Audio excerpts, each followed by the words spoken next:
Alright, so I have my urine sample right here. So just from a physical description of it, it is yellow. It is slightly cloudy.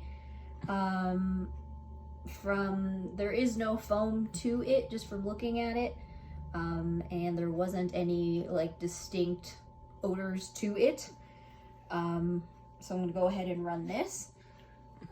First thing we're gonna do is we're gonna do the urinalysis strip. So we use this VetScan urinalysis strip scanner thing, analyzer. So that's the brand. It is from Abaxis and it is called VetScan UR. It is UR14 strips. So how this works is I will take the patient ID. So if you can kind of go over here. So you can see the UA strip. So it was a UA14, it was a K9. And then I type in the patient ID, which was 2268. And then so first thing we do is we take our strip and we just kind of place it in this little slot. And then I have my urine right here. I go ahead and then when it beeps, I have to just dab each little square.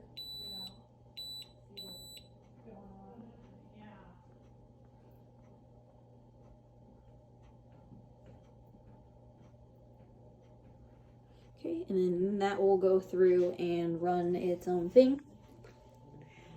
And then while that's cooking, I have my red top tube that I'm going to go ahead and put in the centrifuge to look at the sediment. So I'm going to go ahead and put that in there.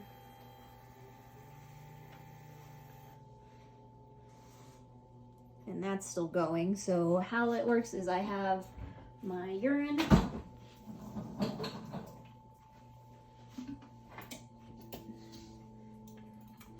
And then I have my balance. So I'm going to go ahead and pour some of that out to make sure it's good, or the same level, excuse me.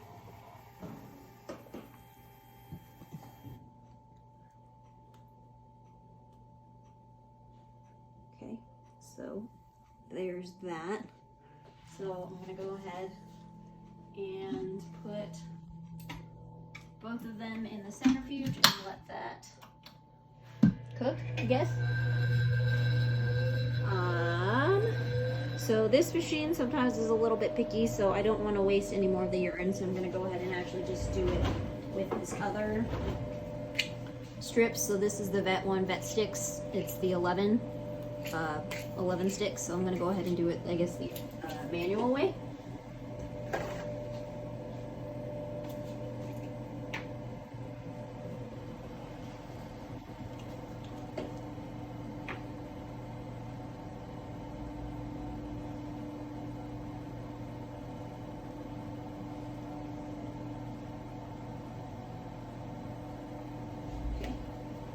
And then depending on what our times are, so some of these are 30 to 60 seconds, so I'm going to go ahead and wait about 30 to 60 seconds.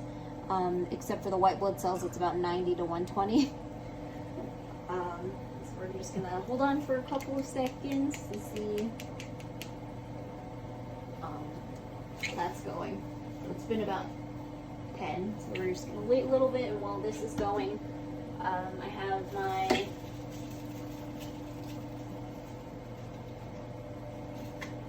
microscope slide that I'm going to use, the cover slips, and the pipette that I will use. Okay, so it's been about 30 seconds, so I'm going to go ahead and dab it a little bit. So from looking here, so this is kind of just the test strip, so it looks like there is no blood present, no bilirubin present, no urobilinogen ketones. There is actually a trace or a plus of protein, no nitrate, no glucose. pH looks like it's actually at 6. Specific gravity looks like it's at 1030. No leukocytes, and then absorbic acid is actually all the way back up at 40. But leukocytes actually needs a little bit more time, so we'll let that hang out for a second.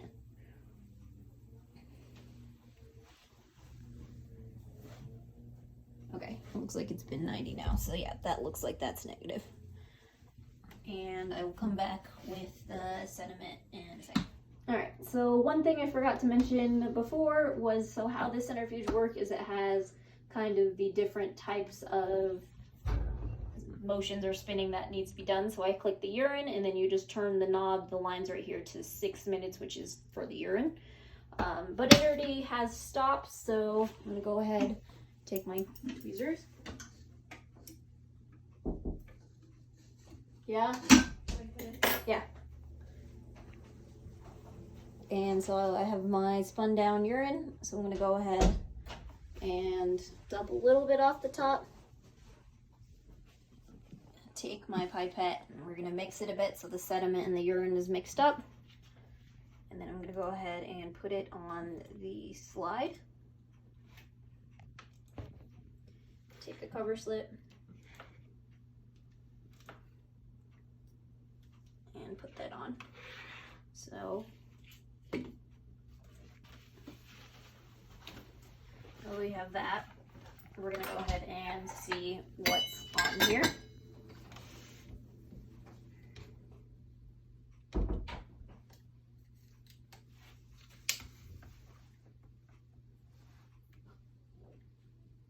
Alright, so I'm starting at my scanning field. I'm gonna go up to 10x.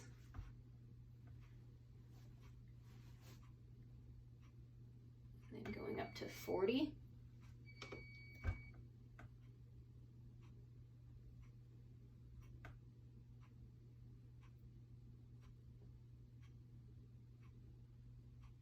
So kind of just from this field right here, just kind of looking from everything. There is, I could definitely see the sediment and some epithelial cells.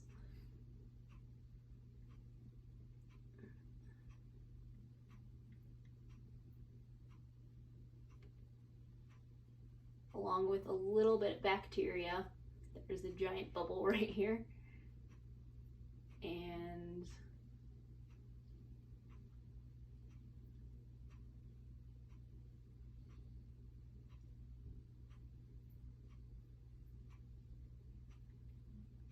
that's about it from this slide right here, but I will take a picture and you guys will be able to see too.